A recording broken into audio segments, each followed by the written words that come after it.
Pada kesempatan kali ini kami akan membagikan latihan soal SKB untuk guru kelas SD. Jadi untuk formasi PGSD, ini adalah video kita yang ke-590, adalah termasuk bagian yang ke-6 yang membahas tentang SKB guru kelas SD yang terdiri matematika, IPA, bahasa Indonesia, IPS, PKN, dan kompetensi pedagogik tentunya.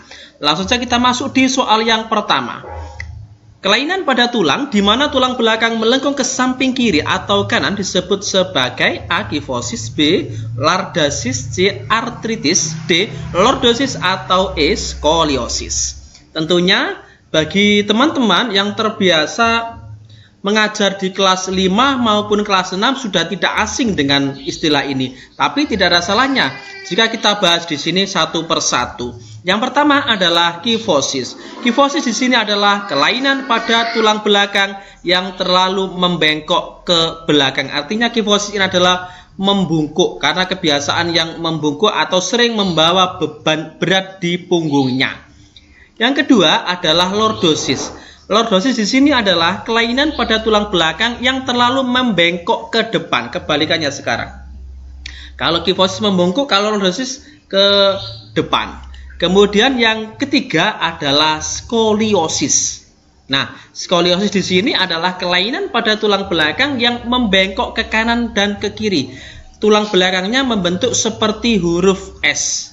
Untuk memudahkannya, S skoliosis. Tulang belakang seperti huruf S.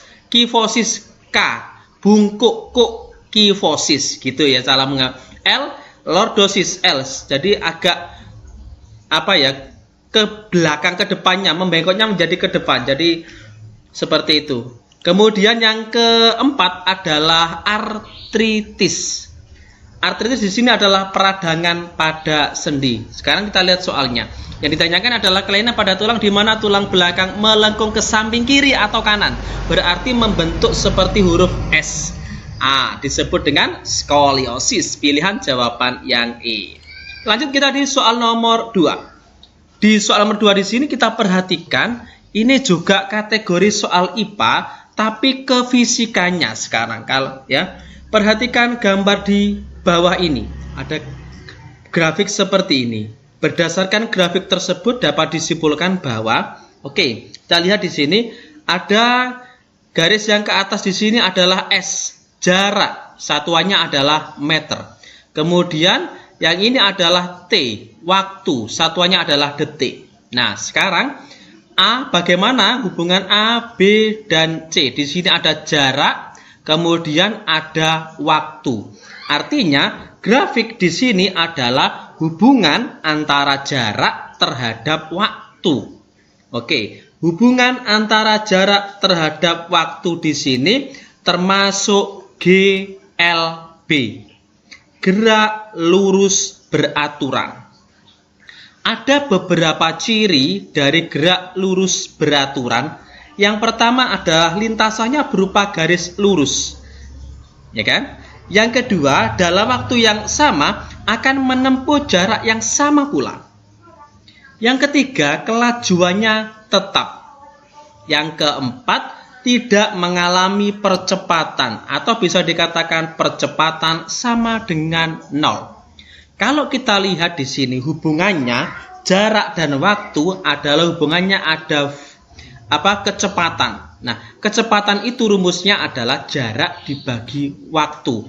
Jika waktu yang dibutuhkan sedikit kemudian jaraknya yang mendapatkan jarak yang banyak, ya jaraknya kan tinggi, tapi waktunya rendah, berarti kecepatannya tinggi karena dalam waktu yang singkat bisa menempuh jarak yang jauh. B, jaraknya sejauh ini setengahnya, hampir setengah, waktunya juga sama, berarti kecepatan A dibanding kecepatan B lebih cepat A. A lebih cepat daripada B. Sementara B dibandingkan dengan C, B lebih cepat, sehingga dapat disimpulkan di sini. Kalau kita lihat C, dengan waktu yang begitu lama di sini jaraknya hanya menempuh ini, gini ya. Sehingga nanti kecepatan A lebih besar dibanding kecepatan B. Kecepatan B pun demikian lebih besar dibanding kecepatan C. Jadi di soal nomor 2 di sini jawaban yang benar adalah pilihan jawaban yang B. Cukup mudah karena klub matematika adalah tempat belajar yang mudah dan menyenangkan ya. Oke, lanjut kita di soal berikutnya nomor 3. Perhatikan gambar berikut. Titik O dan P merupakan pusat lingkaran dan OAPB berbentuk persegi. Jika luas seluruhnya adalah 100 cm persegi, luas persegi OAPB adalah. Jadi yang ditanyakan adalah yang diarsir OAPB-nya. Sementara yang diketahui hanya luas keseluruhan. Di sini 100 cm persegi, tidak ada yang diketahui lagi. Hanya seperti itu. Kalau kita lihat sekarang, kita fokus kepada satu lingkaran yang atas dulu ini. Lingkaran yang atas ini. Ini sebenarnya kan lingkarannya kan penuh. Hanya terbagi 1/4 lingkaran. Jadi lingkaran ini hanyalah 3/4-nya. Sekarang kita lihat lingkaran yang bawah ini. Ini juga sama. Ada 1/4-nya, 1/4-nya yang termasuk bidang arsir. Berarti yang putihnya adalah 3/4-nya. Ini adalah perseginya. Oke, sehingga kalau saya mau mencari luas seluruhnya adalah 2 kali, ini kan sama lingkarannya, 3/4 dari luas lingkaran. 3/4 dari luas lingkaran adalah 3/4 dikali luas lingkarannya. Rumusnya adalah Pi kali R kuadrat. Kemudian ditambah luas persegi. Luas persegi adalah sisi kali sisi. Ini adalah sisinya. Ini sisi. Perseginya sisi-sisi. Tapi kita lihat, sisi persegi itu sama dengan jari-jari lingkaran. Sehingga sisi perseginya sama dengan R. Rumus persegi, luasnya adalah sisi kali sisi. Karena sisinya sama dengan R, maka sisinya luasnya menjadi R kali R atau R pangkat 2. Sehingga 2 kali 3/4 dari luas lingkaran ditambah dengan luas persegi sama dengan luas seluruhnya, yaitu 100 cm persegi. Oke, ini jika teman-teman sudah bisa membuat kalimat ini dari soal dibuat menjadi kalimat matematika ini, artinya sudah tahap yang pertama sudah berhasil. Tapi kalau di sini sudah gagal, bisa dipastikan jawabannya akan salah. Kalau sudah seperti ini, kita tinggal menentukan perkaliannya saja. 2 dikali 3/4 ya. Kita bagi 2 bagi 2 1, 4 bagi 2 2. Berarti tinggal tersisa 3/2. Kali Pi, Pi-nya adalah 22/7 kali R pangkat 2 ditambah R pangkat 2 sama dengan 100. Oke, sekarang lihat ini, ada 22, ada 2, saya bagi 22 bagi 2 ada 11, sehingga tinggal 3 dikali 11, 33/7 R pangkat 2 ditambah R pangkat 2 sama dengan 100. Agar mudah, maka kita samakan penyebutnya. Yang sisi kiri ini tetap 33/7 R pangkat 2. Nah, yang ini kita samakan menjadi 7. 7/7 kan ya sama dengan 1 sama, biar kita bisa menyelesaikannya. Nah, gini. Oke. 33/7 R pangkat 2 ditambah 7/7 R pangkat 2. Sekarang tinggal kita jumlahkan pembilangnya. Oke, saya gini. Saya taruh di sini. Pembilangnya sekarang adalah 4. 33 ditambah 7, 40. 40/7. Oke. R pangkat 2 sama dengan 100. Nah, kalau sudah seperti ini sudah mudah. Jadi R pangkat 2 sama dengan 100. 40/7-nya pindah ke ruas kanan menjadi bagi 40/7. Agar mudah, maka kita ubah menjadi perkalian. Baginya di sini dengan catatan posisinya dibalik, 7/40. Oke.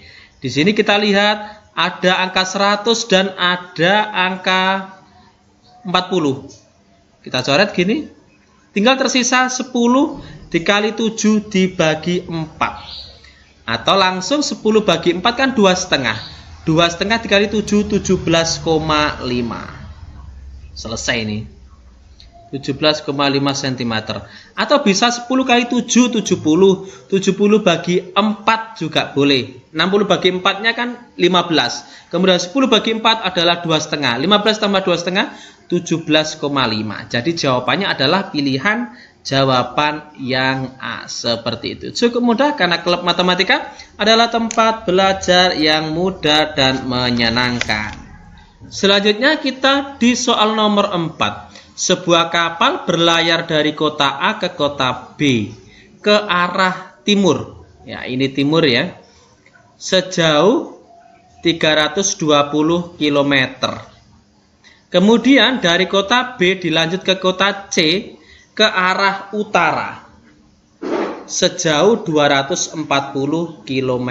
Jarak terdekat kota A dan C adalah ini yang diketahui dari A ke B, ke timurnya sejauh 320. Saya gambarkan seperti ini. Ya, ini 320. Kemudian dari sini ke utara sejauh 240. Ini ke utara. Nah, biar mudah saya kasih tulisan di sini. Ini kota A berjalan ke timur sejauh 320 km. Ke kota B, kemudian ke kota C sejauh 240 km ke arah utara. Yang ditanyakan adalah jarak terdekat kota A dan C. Jarak terdekatnya mana? Saya kasih gambar yang berbeda. Jarak terdekat berarti kita ambil garis dari A sini ke C. Nah, ini. Sehingga kalau kita perhatikan ini akan membentuk segitiga siku-siku. Betul sekali ya. Akan membentuk segitiga siku-siku. Siku-sikunya di sini. Ini tadi adalah 320. Kemudian yang sini adalah 240. Berarti yang ditanyakan adalah sisi miringnya ya. Seorang pembuat soal ingin membuat konsep Pitagoras ini sebenarnya sederhana soal ini, tapi dibuat menjadi kata-kata. Kalau kita nggak terbiasa kita akan bingung. Nah, kalau sudah seperti ini, penyelesaiannya seperti biasa. Karena yang ditanyakan sisi miringnya, berarti ini saya kasih misalnya AC ya. Ini adalah AC. Maka untuk mencari AC sama dengan, akar kan? Akar AB pangkat 2 ditambah BC pangkat 2. Akar AB-nya adalah 320. 320 pangkat 2 ditambah BC-nya adalah 240 pangkat 2. Sama dengan 320 pangkat 2 kan sama dengan 32 kali 32 tambah 02 gitu aja kan. 102 400 ditambah dengan 240 pangkat 2. 576 kan kalau 24. Jadi tinggal tambah 02. 57. Nah, gini. Sehingga akan menjadi 102.400 tambah 57.600 akan menjadi akar 160.000. Akar dari 160.000 adalah 400 cm. Kilometer ya. 400 km. Jadi jawabannya adalah pilihan jawaban yang D. Seperti itu ya. Jadi soalnya ini sebenarnya sederhana, yang ditanyakan ini mudah ya. Tapi pembuat soal membuat soal ini menjadi sulit karena ada kata-kata tersendiri. Jadi teman-teman sering-sering berlatih saja. Kadang itu penyelesaiannya mudah tapi dibuat soal cerita sehingga bisa membingungkan ya. Tapi di klub matematika semua akan menjadi mudah karena klub matematika adalah tempat belajar yang mudah dan menyenangkan. Lanjut kita di soal nomor 5. Ini faktor penentu keberhasilan seorang manusia belajar sejarah adalah A. Penalaran dan daya ingat, B. Pendidikan dan pergaulan, C. Pendidikan dan penalaran, D. Pergaulan dan daya ingat, atau E. Pergaulan dan penalaran. Apa penentu keberhasilan seorang manusia belajar sejarah? Ingat, sejarah itu merupakan ilmu yang mempelajari masa lalu, masa lampau. Dalam mempelajari sejarah tentunya diperlukan daya ingat yang baik. Mengapa? Karena kita bisa mengingat kejadian-kejadian di masa lalu. Selain daya ingat, kita juga butuh penalaran. Karena dengan pemahaman mengenai pembelajaran dari sejarah, kita bisa mengambil pembelajarannya. Kita bisa mengambil hikmah dari sejarah tersebut. Sehingga faktor penentu keberhasilan seorang manusia belajar sejarah adalah penalaran dan daya ingat. Penalaran untuk mengambil hikmah atau pelajaran dari proses sejarah tersebut. Daya ingat untuk mempelajari proses-proses masa lampaunya. Untuk mengingat hafalan-hafalannya itu. Nomor 6 sekarang. Dalam hubungan internasional sering terjadi sengketa antara negara. Berikut ini adalah cara-cara untuk menyelesaikan sengketa, kecuali A. Negosiasi, B. Diplomasi, C. Mediasi, D. Rekonsiliasi, atau E. Amnesti. Semuanya menggunakan kata-kata yang kadang kita kurang masih asing ya. Ada beberapa yang sudah familiar, tapi ada beberapa juga yang masih asing. Di sini cara menyelesaikan sengketa dalam hubungan internasional ada dua jenis. Yang pertama adalah dengan cara damai. Dengan cara damai ini bisa kita lakukan dengan cara negosiasi, inquiry, mediasi, konsiliasi, eliminasi, kemudian diplomasi, kompromi, integrasi, dan rekonsiliasi. Cara yang kedua adalah dengan cara kekerasan. Bisa dilakukan dengan cara perang, blokade, intervensi. Jadi yang bukan merupakan penyelesaian sengketa dalam hubungan internasional adalah amnesti.